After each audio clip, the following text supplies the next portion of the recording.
Hello everyone, Shahed mom kitchen থেকে আপনাদের জানাচ্ছি স্বাগতম। আসসালামু আলাইকুম, ঈদ মোবারক। কেমন আছেন সবাই? দেখুন, আমার কুরবানি গোশত চলে আসছে। আমি এগুলো এখন রান্না করব। প্রথমে দিয়ে দেব পেঁয়াজ কুচি, হলুদ মরিচের গুঁড়ো, জিরার গুঁড়ো, ধনিয়ার গুঁড়ো, এখানে আদা রসুন পেস্ট আর কাঁচামরিচ আর পেঁয়াজ একসাথে আমি ব্লেন্ডার করে নিয়েছি। এখন দিয়ে দেবো পরিমাণ মতন সয়াবিন তেল।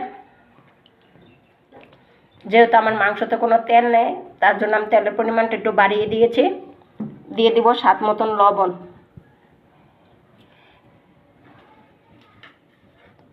এখন আমি ভালো করে এগুলো মাখিয়ে নেব। দেখুন, এইভাবে ভালো করে মাখিয়ে নেবেন। যত ভালো করে মাখাবেন ততই মাংসটা স্বাদ হবে।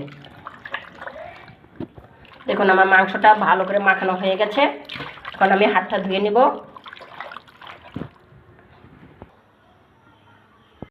মাংসটা আমি চুলাতে বসিয়ে দিয়েছি, চুলাটা অন করলাম। এখন দিয়ে দিব তেজপাতা, দারচিনি, এলাচ, গোলমরিচ, লবঙ্গ দিয়ে ভালো করে নেড়ে নিব।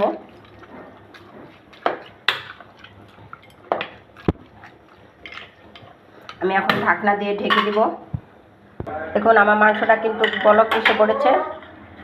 এখন দিয়ে দেব 8-10টা কাঁচামরিচ দিয়ে ঢেকে দেব। দেখুন, আমার গোশতটা কত সুন্দর বলক এসে পড়েছে। চারমুদ্দা গোশতের কালারটা কত সুন্দর হয়েছে, অনেক সুন্দর একটা গ্রান বেরোচ্ছে।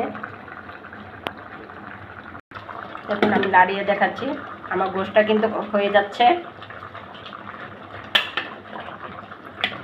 দেখুন, গোশতের কালারটা সেই। দেখুন, আমার মাংসটা কিন্তু হয়ে গেছে। এখন জিরে ফাঁকি দিয়ে দিব উপরে দিয়ে একটু ভালো করে নেড়ে নিব।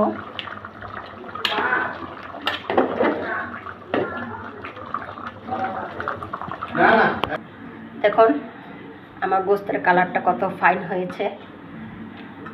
আমি এখন একটা বাটিতে বেড়ে নিচ্ছি।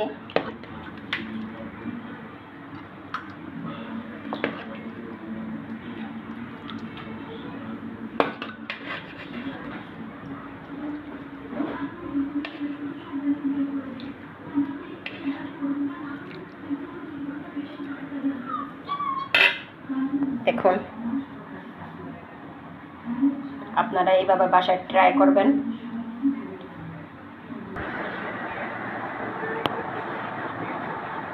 সাহেব, মজা হয়েছে? হ্যাঁ, খেয়ে দেখো।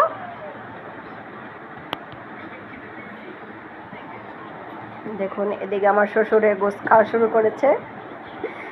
কুরবানি প্রথম গোশত ট্রাই করছে। শাহেদও খাচ্ছে।